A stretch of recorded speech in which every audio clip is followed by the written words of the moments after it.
Retour dans Paris Direct pour le journal de l'économie avec Myriam Mascarello. Bonsoir Myriam. Bonsoir Raphaël. Et le chômage d'abord qui atteint un record dans la zone euro.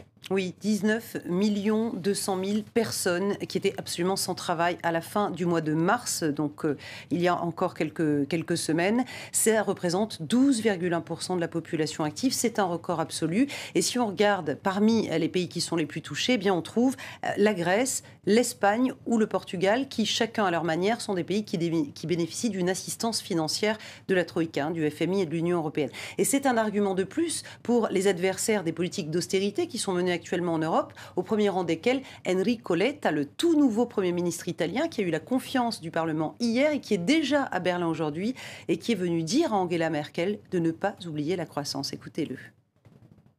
Nous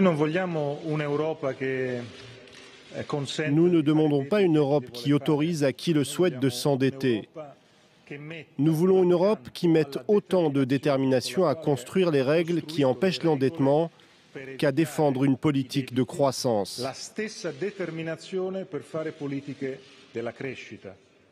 C'est le thème de fond. Nous avons fait chez nous tout ce qu'il fallait et nous continuerons à le faire pour maintenir nos comptes en bon ordre. Et réponse d'Angela Merkel, l'assainissement budgétaire et le soutien à la croissance ne sont pas antithétiques et peuvent être menés de façon simultanée. Il faudra donc observer ce qui se passe en Europe ces prochaines semaines. Une croissance en tout cas qui fait cruellement défaut à la France, où le chômage justement a battu tous ses records dernièrement. Absolument. Et aujourd'hui, une nouvelle proposition de loi arrive sur la table du Parlement. Elle a été déposée par le groupe socialiste. C'est la loi dite Florange. L'idée, rappelez-vous, c'était d'obliger une grosse entreprise à partir de 1000 salariés à chercher un repreneur avant de décider toute fermeture. Les détails avec Cécile Galluccio. Février 2012, c'était le temps des promesses. Le candidat Hollande est en visite à Florange. Les hauts fourneaux sont alors à l'arrêt. Juché sur une camionnette devant des centaines de salariés, François Hollande prend un engagement. Quand une grande firme ne veut plus d'une unité de production, mais ne veut pas non plus la céder, nous en ferions obligation pour que des repreneurs viennent et puissent donner une activité supplémentaire. 15 mois plus tard, les hauts fourneaux ont définitivement fermé. La loi, elle, arrive à l'Assemblée, mais les ambitions ont été revues à la baisse. Ce qui devait être une obligation de céder un site rentable est remplacé par une obligation de chercher un repreneur. Désormais, lorsqu'un chef d'entreprise voudra céder un site, il devra tout faire pour chercher un repreneur. Si les juges du tribunal de commerce estiment qu'il n'a pas joué le jeu, ils pourront décider de sanctions financières, une amende jusqu'à 20 fois le SMIC par emploi supprimé, soit 30 000 €. Problème, dans le cas d'ArcelorMittal, il n'y a eu aucun licenciement. L'amende n'aurait donc pas pu s'appliquer. Pour les syndicalistes de Florange, cette loi est insuffisante. Au premier abord, en fait, on a envie de dire mieux vaut tard que jamais. Mais quand on voit la loi qui va être soumise à nos parlementaires, la loi dite Florange, on voit très bien qu'elle a été purement et simplement vidée de son contenu d'origine.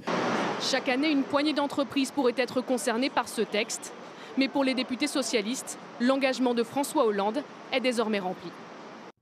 À la fin d'une enseigne en France qui tire le rideau définitivement, Phone House, qui fermera courant 2014. Voilà, Phone House qui raccroche en quelque sorte, elle est un peu facile c'est vrai, et qui met surtout en avant un problème de rentabilité, c'est-à-dire qu'à la fois les ventes sur Internet, c'est un vendeur de téléphones portables toutes marques confondues, donc les ventes sur Internet et les forfaits low cost auprès des opérateurs ont rogné ses marges, et donc effectivement Phone House va fermer courant 2014, dit être en négociation avec plusieurs repreneurs, on ne sait pas encore qui, dans le but de sauvegarder les 1200 employés, les emplois de 1200 salariés en France. C'est le même diagnostic qui est fait par un actionnaire de Phone House, le groupe Best Buy, qui est une enseigne d'électroménager à bas coût aux États-Unis. Voilà, une sorte de Darty américain. Low cost en plus. Ouais. Low cost, absolument. Et donc, ce groupe va quitter l'Europe.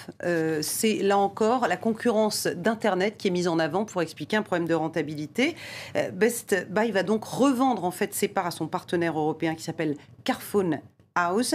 Et ce groupe, eh bien, il emploie 1300 personnes dans 8 pays européens. La clôture des bourses européennes, Myriam. En désordre ce soir, elles attendent ces places financières, en tout cas ces opérateurs de marché, les communications de la Banque Centrale Européenne. Paris recule, regardez, de 0,31%, Londres perd 0,43%, exception Francfort qui gagne 0,51%. Ce qu'espèrent les opérateurs de marché, c'est donc une baisse des taux directeurs de la Banque Centrale. Probabilité forte que ça arrive, puisque regardez, l'inflation n'a jamais été aussi faible depuis 3 ans même, 1,2% en mars en zone euro, et c'est nettement en dessous de l'objectif de 2% qui était fixé par la Banque Centrale Européenne, ce qui peut lui laisser des marges pour baisser ces fameux taux, ce qui boosterait l'activité économique en zone euro. Et pourtant, ça s'est joué à pas grand-chose que l'Europe ne retombe dans la crise ce soir. Hein. Chypre entérine, mais d'un cheveu, le plan de sauvetage de la Troïka. Effectivement, 29 députés ont voté pour, 27 députés ont voté contre. C'est vrai que parfois le destin tient à peu de choses, et Nicosie va donc pouvoir bénéficier du prêt. Ça change de l'Assemblée nationale française. Hein. Là, on voit. Ils sont sages. Oui, ils ne sont pas nombreux surtout. Ils ne sont pas nombreux non plus, oui, c'est vrai. Mais ils ne sont pas non plus nombreux en France, mais enfin, il y a plus de sièges. Il y a plus de sièges vides, oui, effectivement. En tout cas, Nicosie, grâce à ce vote, très partagé, va pouvoir bénéficier du prêt international de 10 milliards qu'il a obtenu, rappelez-vous, en échange de mesures d'austérité qu'il va devoir mettre en œuvre et d'une restructuration sévère de son secteur bancaire. L'exemple à présent d'un accord gagnant-gagnant, ça a eu lieu dans l'univers de l'Internet en Chine. En Chine, absolument. Alibaba, donc un géant Internet qui est notamment connu pour les ventes en ligne, qui rachète 18% de Weibo, qui est un peu le Twitter chinois. Alors l'intérêt pour Alibaba, c'est de combler son retard dans les réseaux sociaux, et l'intérêt de Weibo, c'est d'augmenter sa rentabilité, décidément, grâce à la publicité que va lui amener son nouveau partenaire. Un pays longtemps considéré comme proscrit et qui à nouveau s'ouvre aux entreprises étrangères. C'est le cas de la Birmanie avec l'arrivée d'un géant américain sur place. Ford, la belle américaine, arrive effectivement en Birmanie. Donc conséquence de la levée des sanctions occidentales, le régime s'ouvre et donc les investisseurs étrangers arrivent. Et c'est une révolution aussi pour les Birmans qui étaient habitués jusque-là à racheter d'occasion des tacos arrivés du Japon et plus rarement d'Occident. Regardez. La Birmanie, c'est la nouvelle destination des investisseurs. Ford vendra des voitures d'ici la fin de l'été dans le pays. Pendant des décennies, les taxes d'importation imposées par l'ancienne junte ont étranglé le marché automobile. Mais depuis peu, la plupart des sanctions économiques occidentales ont été levées. Nous sommes en première ligne pour répondre à l'appel du gouvernement et des entreprises américaines d'investir en Birmanie. Nous avons eu un grand soutien de l'ambassade américaine. Jusqu'à présent, la majorité du parc était constituée de voitures japonaises et de quelques vieux modèles occidentaux. Un marché est donc à prendre, mais le pari est risqué dans un pays où la majorité des voitures vendues sont d'occasion. La plupart des gens en Birmanie préfèrent les voitures japonaises et européennes car elles sont moins chères et consomment moins. Les voitures américaines seront plus chères et consommeront plus. Je pense que les clients achèteront plus de voitures japonaises. La Birmanie est le pays le plus pauvre d'Asie du Sud-Est. Pepsi-Cola, Coca-Cola et Caterpillar s'y sont déjà implantés. L'ex-pays paria pourrait devenir le nouvel Eldorado. Puis enfin, les Brésiliens, Myriam, boivent moins de bière. Le premier brasseur mondial InBev l'a appris à ses dépens. C'est un peu la théorie du papillon, effectivement. Les Brésiliens boivent moins de bière parce que chez eux, les prix alimentaires ont augmenté, ils ont une mauvaise météo, ça donne moins soif, et le carnaval a eu lieu plus tôt, donc ça a raccourci l'été. Et effectivement, de l'autre côté, il y a ce groupe InBev qui voit ses recettes diminuer, qui donc a rabaissé ses prévisions de croissance pour 2013. Pourquoi ? Parce que le Brésil, c'est son deuxième marché après les États-Unis.